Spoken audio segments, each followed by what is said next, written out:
Bonjour, bienvenue sur notre page.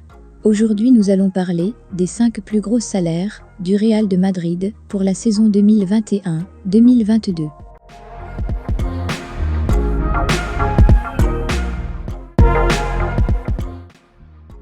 Après son mercato estival, le Real de Madrid a vu l'arrivée de nouveaux joueurs, mais aussi la revalorisation salariale des anciens qui ont renouvelé leur contrat.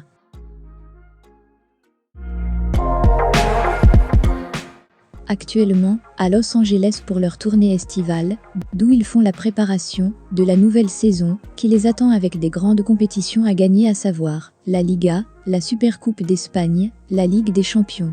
Avec des nouveaux joueurs au Real Madrid et les réévaluations salariales des renouvellements de contrats, c'est l'occasion de faire le point sur les nouveaux plus gros salaires du club.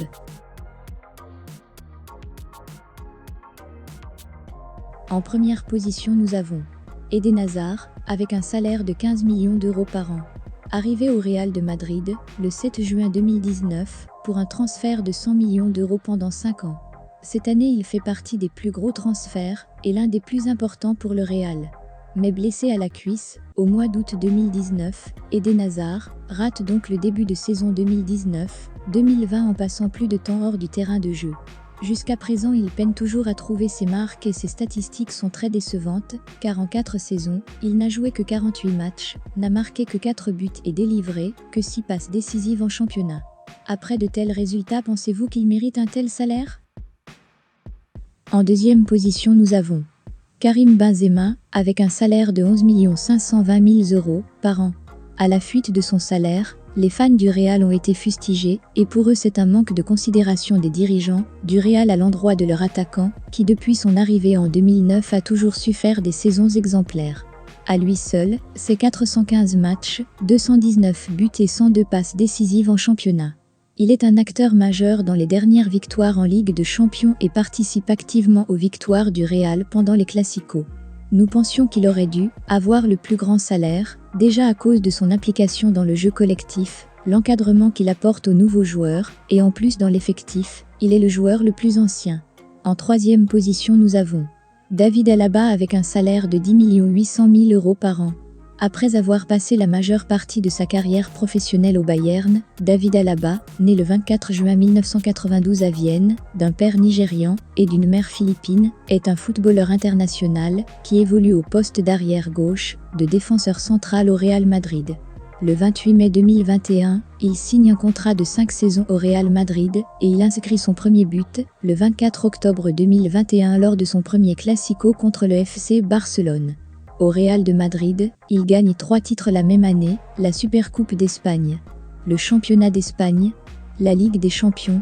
Au vu de son apport au club, nous pensons qu'il mérite largement son salaire, mais aussi qu'il n'a pas encore fini de montrer toutes ses qualités et peut permettre à son club d'accomplir des belles choses en sa présence.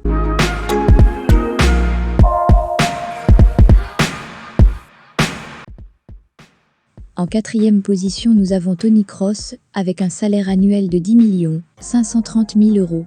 L'international allemand a posé ses valises à Madrid en 2014 après n'avoir joué qu'au championnat allemand. Fort de son expérience au Bayern, il a su s'imposer au poste de milieu de terrain au Real Madrid, jusqu'en devenir un élément indispensable sous l'ère de Carlo Ancelotti et de Zinedine Zidane. Pour certains, il est le meilleur à son poste. Depuis son arrivée au Real, il a remporté la Ligue des Champions en étant titulaire lors de la finale face aux voisins de l'Atlético Madrid pendant la saison 2015 à 2016. La saison 2016 à 2017, il remporte la Liga A et la Ligue des Champions. La saison 2017 à 2018, il remporte la Ligue des Champions pour la 3e année de suite. Et il rentre dans l'histoire de la Ligue des Champions, des joueurs ayant remporté 3 fois le trophée avec une même équipe.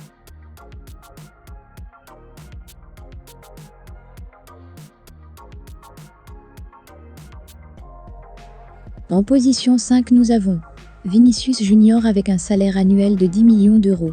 International brésilien, joue au poste d'ailier au Real Madrid. Poste auquel il aurait peut-être jamais joué, car à ses débuts, il voulait jouer comme défenseur latéral gauche. Le 24 mai 2017, à seulement 16 ans, il est vendu au Real Madrid par Flamengo pour 45 millions d'euros. Il joue son premier match, le 1er août 2018, et ses débuts très timides n'arrivent pas à convaincre certains grands noms du foot comme Clarence Seedorf, l'ancienne légende du Real Madrid. Il faut attendre la saison 2019-2020 pour le voir inscrire son premier but en Ligue des Champions. Le 1er mars 2020, il devient le plus jeune joueur à marquer lors d'un Classico. C'est tout pour aujourd'hui, rendez-vous dans un nouvel épisode. N'oubliez pas de partager, de vous abonner et activer la cloche de notification pour ne pas louper nos prochaines vidéos.